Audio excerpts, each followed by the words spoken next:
ಬಡವರ, ನಿರ್ಗತಿಕರ, ಹಿರಿಯ ನಾಗರಿಕರ, ಅಂಗವಿಕಲರ ಕಷ್ಟ ಕಾರ್ಪಣ್ಯಗಳಿಗೆ ಸದಾ ಸ್ಪಂದಿಸುತ್ತಾ ಹೋರಾಟಗಳಿಂದ ನ್ಯಾಯ ಕೊಡಿಸುವ ಮೂಲಕ ಜಿಲ್ಲೆಯಲ್ಲಿಯೇ ಗುರುತಿಸಿಕೊಂಡಿದೆ ಕುಮಟಾದ ಜನಸಾಮಾನ್ಯರ ಸಮಾಜ ಕಲ್ಯಾಣ ಕೇಂದ್ರ. ಈ ಕುರಿತಾದ ಒಂದು ಸ್ಪೆಷಲ್ ರಿಪೋರ್ಟ್ ಇಲ್ಲಿದೆ ನೋಡಿ.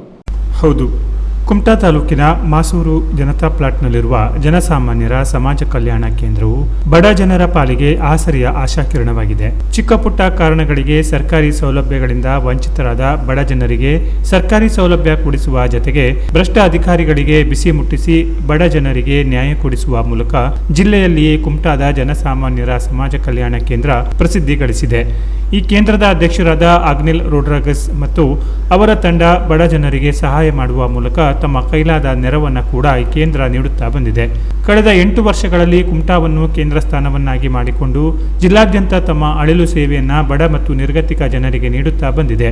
ಡಾಕ್ಟರ್ ಬಾಬಾ ಸಾಹೇಬ್ ಅಂಬೇಡ್ಕರ್ ಅವರು ನೀಡಿದ ಸಂವಿಧಾನದ ಆಶಯಕ್ಕೆ ಬದ್ಧವಾಗಿ ಕಾರ್ಯನಿರ್ವಹಿಸುವ ಕೇಂದ್ರವು ಬಡ ಜನರಿಗೆ ಸಹಾಯ ಮಾಡುವ ಜೊತೆಗೆ ಒಂದಿಷ್ಟು ಸಾಮಾಜಿಕ ಕಾರ್ಯಗಳನ್ನು ಕಳೆದ ಹಲವು ವರ್ಷಗಳಿಂದ ಮಾಡಿಕೊಂಡು ಬಂದಿದೆ. ಬಡವರಿಗೆ, ನಿರ್ಗತಿಕರಿಗೆ ಆಹಾರ ಕಿಟ್ ವಿತರಿಸಿದೆ. ಸಾಧಕರನ್ನು ಗುರುತಿಸಿ ಅವರನ್ನು ಸನ್ಮಾನಿಸಿ ಪುರಸ್ಕರಿಸುವ ಕಾರ್ಯವೂ ಮಾಡುತ್ತಿದೆ. ಅನಾರೋಗ್ಯದಿಂದ ಪೀಡಿತರಾದವರಿಗೆ ಆರ್ಥಿಕ ನೆರವು ನೀಡುವ ಜತೆಗೆ ಜಿಲ್ಲಾ ಉಸ್ತುವಾರಿ ಸಚಿವ ಬಳಿ ಅವರನ್ನು ಕರೆದುಕೊಂಡು ಸಚಿವರಿಂದ ನೆರವು ಕೊಡಿಸುವ ಕಾರ್ಯವನ್ನು ಮಾಡಿದ ಶ್ರೇಯಸ್ಸು ಕೇಂದ್ರಕ್ಕೆ ಸಲ್ಲುತ್ತದೆ. ಕೇಂದ್ರದಿಂದ ಸಹಾಯದ ನಿರೀಕ್ಷೆಯಲ್ಲಿ ಬರುವ ಜನರಿಗೆ ಮೇಲು ಕೀಳೆಂಬ ಜಾತಿ ಧರ್ಮದ ಭೇದವನ್ನ ಮರೆತು ಮಾನವೀಯ ನೆಲೆಗಟ್ಟಿನ ಮೇಲೆ ಸಹಾಯ ಮಾಡುವ ಮನೋಭಾವ ಕೇಂದ್ರದ ಅಧ್ಯಕ್ಷರಿಗೆ ಇರುವುದರಿಂದ ಕಳೆದ 8 ವರ್ಷಗಳಲ್ಲಿ ಈ ಕೇಂದ್ರ ಇಡೀ ಜಿಲ್ಲೆಯಲ್ಲಿಯೇ ಗುರುತಿಸಿಕೊಂಡಿದೆ. ಆ ಮೂಲಕ ಬಡ ಜನರ ವಿಶ್ವಾಸವನ್ನ ಕೂಡ ಗಳಿಸುವಲ್ಲಿ ಯಶಸ್ವಿ ಸಾಮಾನ್ಯರ ಸಮಾಜ ಕಲ್ಯಾಣ ಕೇಂದ್ರ ಜನಸಾಮಾನ್ಯರ ಸಮಸ್ಯೆಯನ್ನು ಪರಿಹರಿಸುವ ದೃಷ್ಟಿಯಿಂದ ಅಸ್ತಿತ್ವಕ್ಕೆ ಬಂದಿರತಕ್ಕಂಥದ್ದು ಸ್ವಾಗತಾರ್ಹ ಬೆಳವಣಿಗೆ. ಇವತ್ತಿನ ಸಮಾಜದಲ್ಲಿ ನಡೆದಿರ್ತಕ್ಕಂಥ ಅನ್ಯಾಯದ ವಿರುದ್ಧ ಹೋರಾಟಕ್ಕೆ ಒಂದು ನಿರ್ದಿಷ್ಟವಾಗಿರ್ತಕ್ಕಂಥ ಒಂದು ಕೇಂದ್ರದ ಅವಶ್ಯಕತೆ ಇತ್ತು.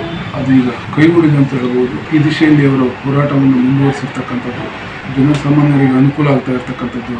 ಆ ದಿಶೆಯಲ್ಲಿ ಉದಾಹರಣೆಗೆ ಹೇಳಬೇಕಂತಂದರೆ ಭಿಕ್ಷುಕರಿಂದ ಸರ್ಕಾರಿ ಆಸ್ಪತ್ರೆಯಲ್ಲಿ ಹಣ ಪಡೆದಿರ್ತಕ್ಕಂಥದ್ದನ್ನು ವಾಪಸ್ ಕೊಡಿಸ್ತಕ್ಕಂಥ ಕೆಲಸಗಳನ್ನು ಕೂಡ ಮಾಡಿದ್ದಾರೆ. ಅದು ನಿಜವಾಗಲೂ ಸ್ವಾಗತಾರ್ಹವಾದಂಥ ಬೆಳವಣಿಗೆ. ಯಾವುದೇ ಅಧಿಕಾರಿಗಳಿಂದ ಅನ್ಯಾಯವಾದರೂ ಕೂಡ ಅದರ ವಿರುದ್ಧ ಅವಶ್ಯವಿದ್ದಲ್ಲಿ ಮೇಲಾಧಿಕಾರಿಗಳಿಗೆ ಮನವಿಯನ್ನು ಸಲ್ಲಿಸ್ತಕ್ಕಂಥದ್ದು, ಆ ಮೂಲಕ ಹೋರಾಟ ಮಾಡಿ ಗೆದ್ದು ಅವರಿಗೆ ಪರಿಹಾರ ಕೊಡಿಸಿರ್ತಕ್ಕಂಥದ್ದು ಕೂಡ ಸ್ತುತ್ಯಾರ್ಹವಾಗಿರ್ತಕ್ಕಂಥದ್ದು. ಅದೇ ರೀತಿ ಮಾನ್ಯ ನ್ಯಾಯಾಲಯದಲ್ಲಿ ಕೂಡ ಇವರು ಕೆಲವು ಪ್ರಕರಣಗಳನ್ನು ದಾಖಲುಪಡಿಸಿ ನ್ಯಾಯ ಕೊಡಿಸಿದ್ದಾರೆ. ಈ ಎಲ್ಲ ಕಾರಣಗಳಿಂದ ಜನಸಾಮಾನ್ಯರು ತಮ್ಮ ಸಮಸ್ಯೆಗಳಿದ್ದಲ್ಲಿ ಕೂಡಲೇ ಅವರನ್ನು ಸಂಪರ್ಕಿಸಬೇಕು. ತಮ್ಮ ಆ ಮೂಲಕ ತಾವು ಅವರ ಪರಿಹಾರವನ್ನು ಕಂಡುಕೊಳ್ಬೇಕಂತ ಹೇಳಿ ನಾನು ಇತ್ತೀಚೆಗೆ ಜನಸಾಮಾನ್ಯರ ಕಲ್ಯಾಣ ಕೇಂದ್ರ ಅನ್ನುವಂಥ ಒಂದು ಸಂಸ್ಥೆ ಕುಮಟಾದಲ್ಲಿ ಕೆಲಸ ಮಾಡ್ತಾ ಇರುವುದನ್ನು ತಿಳ್ಕೊಂಡೆ.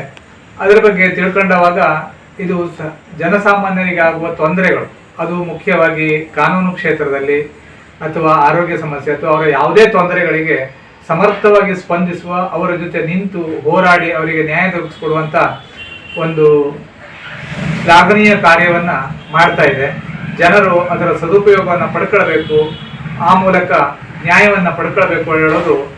ಎಲ್ಲ ಸರ್ಕಾರಿ ಕಚೇರಿಗಳಲ್ಲಿ ಸರ್ಕಾರಿ ಕೆಲಸ ದೇವರ ಕೆಲಸ ಎಂದು ಬರೆದಿರುತ್ತಾರೆಯೇ ಹೊರತು ಪಾಲಿಸುವುದಿಲ್ಲ.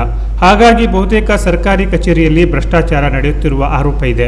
ಈ ಕೇಂದ್ರದವರು ಬಡವರಿಗೆ ಸೌಲಭ್ಯ ಕೊಡಿಸಲು ಹೋದಾಗ ಇವರಿಗೆ ಸತಾಯಿಸಿದ ಸುಳ್ಳು ಆರೋಪ ಹೊರಿಸಿದ ಉದಾಹರಣೆಗಳು ಇವೆ. ಆದರೆ ಇದ್ಯಾವುದನ್ನು ಲೆಕ್ಕಿಸದೆ ಬಡ ಜನರ ಪರವಾಗಿ ಮುಖ್ಯಮಂತ್ರಿಯವರ ಕಚೇರಿ, ಗೃಹ ಸಚಿವರ ಕಚೇರಿ, ಲೋಕಾಯುಕ್ತ, ಮಾನವ ಹಕ್ಕು ಆಯೋಗ ದೂರು ನೀಡಿ ಹಾಗೂ ನ್ಯಾಯಾಲಯದಲ್ಲಿ ದಾವೆ ಹೂಡಿಯಾದರೂ ಬಡ ಜನರಿಗೆ ನ್ಯಾಯ ಕೊಡಿಸುವ ಕಾರ್ಯ ಮಾಡಿದ ಕೇಂದ್ರದ ಕಾರ್ಯ ನಿಜಕ್ಕೂ ಶ್ಲಾಘನೀಯ. ಹಾಗಂತ ಈ ಕೇಂದ್ರವನ್ನ ನಿರ್ವಹಿಸುವವರು ಶ್ರೀಮಂತ ವ್ಯಕ್ತಿಗಳಲ್ಲ, ಸಾಮಾನ್ಯ ಮಧ್ಯಮ ವರ್ಗದವರಾಗಿದ್ದರೂ ಅನ್ಯಾಯ ಕಂಡಾಗ ಸಿಡಿದೇಳುವ ಮನೋಭಾವ ಇರುವ ವ್ಯಕ್ತಿಗಳಿಂದ ಈ ಕೇಂದ್ರವು ಒಂದಿಷ್ಟು ಜನರಿಗೆ ಸಹಾಯ ಸಹಕಾರ ನೀಡುತ್ತಾ ಸಾಮಾಜಿಕ ಕಳಕಳಿ ಮೆರೆಯುತ್ತಿದೆ. ಒಂದು ಕೂಲಿಕಾರಿಗೆ ತೊಂದರೆ ಕೊಟ್ಟರೆ ಅಲ್ಲಿ ತಹಸೀಲ್ದಾರ್ ಆಫೀಸ್ ಹೋಗೋದು, ಇಲ್ಲಾಂದರೆ ನಮ್ಮ ಪುರಸಭೆ ಹೋಗೋದು, ಇಲ್ಲ ಪೊಲೀಸ್ ಸ್ಟೇಷನ್ ಹೋಗೋದು, ಇಂಥೆಲ್ಲ ಕೆಲಸ ಮಾಡಿ ಅವ್ರಿಗೆ ಅಂಥವ್ರಿಗೆಲ್ಲ ನಾವು ಕೆಲಸ ಮಾಡಿಕೊಡ್ತಿದ್ದೇವೆ ನಾವು. ಇದಕ್ಕೆ ಏನಕ್ಕೆ ಈಗ ಕೆಲವರು ಈಗ ನಿವೃತ್ತಿ ಆದ ಜನನೂ ಇದ್ದಾರೆ, ಹಿರಿಯ ನಾಗರಿಕರು ಇದ್ದಾರೆ. ಅಂಥವ್ರು ನಮ್ಮ ಸಂಸ್ಥೆಗೆ ಬಂದು ಹೋರಾಟಕ್ಕೆ ನಿಲ್ಲಬೇಕು. ಯಾಕೆ ಈ ಹೋರಾಟ ನಿಂತರೆ ಸಾರ್ವಜನಿಕರು ಅನುಕೂಲ ಮಾಡೋಂಥ ಕೊಟ್ಟಂತ ಆಗ್ತದೆ. ಹಾಗಾಗಿ ಸಾರ್ವಜನಿಕರು ಯಾರೇ ಈ ಸಂಸ್ಥೆಯಲ್ಲಿ ಬಂದು ಜಾಯ್ನ್ ಆಗಿ ಹೋರಾಟಕ್ಕೆ ನಿಲ್ಲುವಂಥ ಕೆಲಸ ಮಾಡಬೇಕು ಅಂದ್ಕೊಂಡು ನಾನು ಕೇಳ್ಕೊಳ್ತ ಇದ್ದೇನೆ. ನಾನು ಇಲ್ಲೊಂದು ಆಗ್ನಿಲ್ ಫರ್ನಾಂಡಿಸ್ನವ್ರದ್ದು ಒಂದು ಆಫೀಸ್ ಆಗಿದೆ. ಆದ ಕಾರಣದಲ್ಲಿ ನಮಗೆ ಇಲ್ಲಿ ಭಾರಿ ಹೆಲ್ಪ್ ಆಗದೆ. ಇದರಿಂದ ಮತ್ತು ಮುಂದೆ ಆಫೀಸ್ ಆಗಬೇಕು ಅಂತೇಳಿ ನನ್ನ ಬೇಡಿಕೆ ಒಂದು. ಎರಡನೇ ವಿಷಯ ಏನು ಕೇಳ್ದಂಗಂದ್ರೆ ಈ ಊರಿಂದ ಭಾರಿ ಹೆಲ್ಪ್ ಆಗಿದೆ.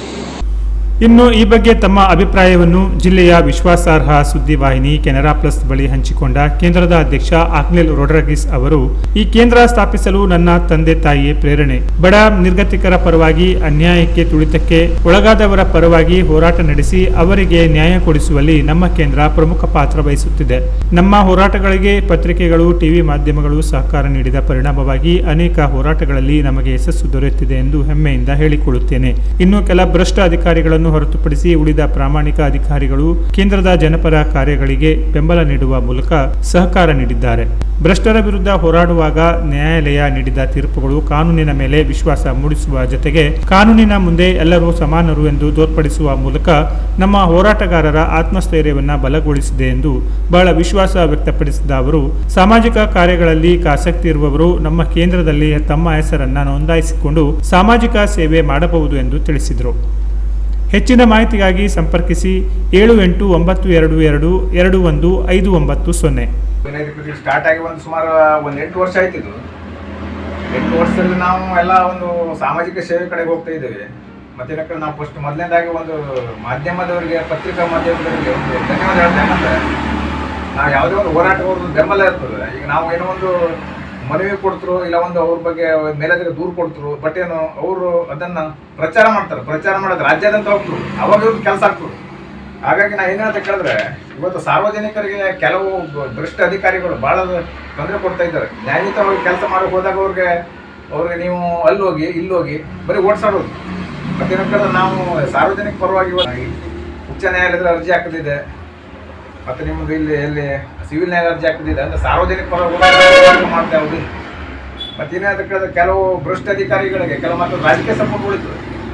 ಆ ಬಡವರ ಪರವಾಗಿ ಅವರು ಆ ರಾಜಕೀಯ ವಿಚಾರ ಮಾಡೋದಿಲ್ಲ, ಅವ್ರ ಪರವಾಗಿ ಉಳಿತಾರೆ, ಅಂದ್ರೆ ಅವ್ರಿಗೆ ತಂದಾಗ್ದಿರ್ತಾ ಕಾಣ್ತವ್ರು. ಹಾಗಾಗಿ ಇದು ನಾನೇನಾದ್ರು ಮತ್ತೆ ನೀವು ಸಾರ್ವಜನಿಕರು ಯಾರೋ ನಮ್ಮ ಒಂದು ಹೋರಾಟ ಬೆಂಬಲ ನೀವು ಒಂದು ಮೆಂಬರು ಆಗ್ಬೋದು, ಅದ್ರ ಬಗ್ಗೆ ಏನು ಸಮಸ್ಯೆ ಇಲ್ಲ. ನಮ್ಗೆ ಭಾಳ ನಮ್ಮ ನಿವೃತ್ತ ಸರ್ಕಾರಿ ನೌಕರರು ಒಂದು ಸಪೋರ್ಟ್ ಇದೆ, ಅವರು ಒಂದು ಪಾಪ ಸಹಾಯ ಮಾಡ್ತಾರೆ, ನಾಗೇಶ್ ಉತ್ಸವರು ಹೇಳಿ.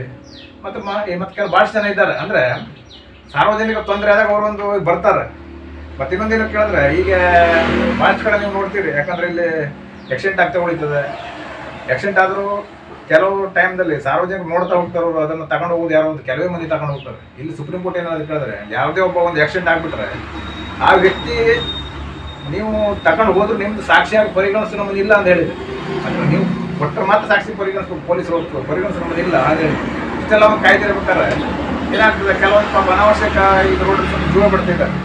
ಮತ್ತು ಇನ್ನೊಂದೇನು ಕೇಳಿದ್ರೆ, ನಾವು ಇಲ್ಲಿ ನಮ್ಮದು ವೈಯಕ್ತಿಕ ಯಾವುದೇ ಹಿತಾಸಕ್ತಿ ಇಲ್ಲ.